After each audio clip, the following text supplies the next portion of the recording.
the members of the press and our honored guests.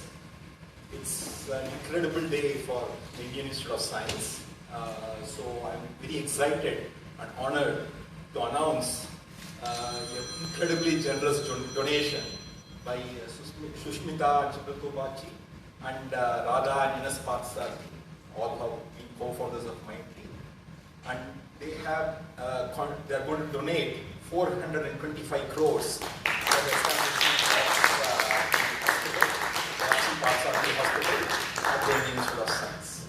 My big thank you for all the 4 donors from the Indian Institute of Science.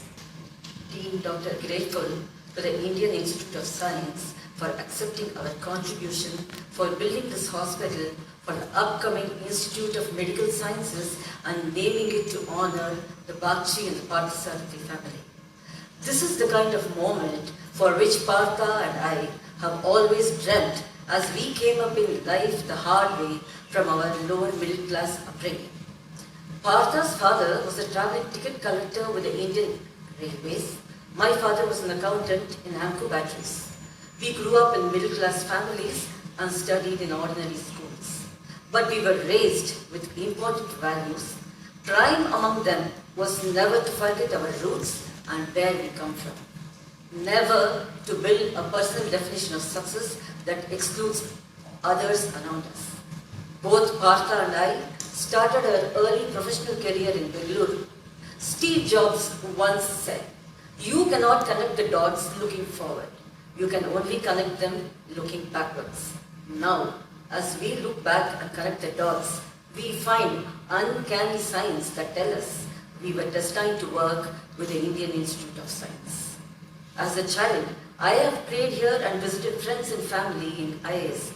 I was always fascinated by the aura and greatness in this campus.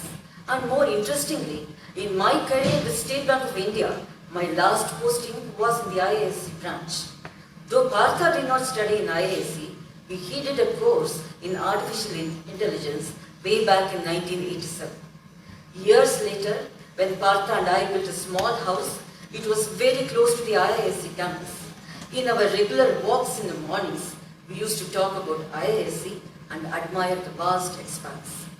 Every day, silently, as if it said, look at me, be like me, give everything away.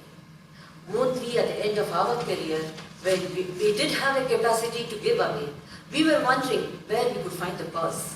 And then the cause presented itself in the peak of COVID during the lockdown in a moment of deep personal distress.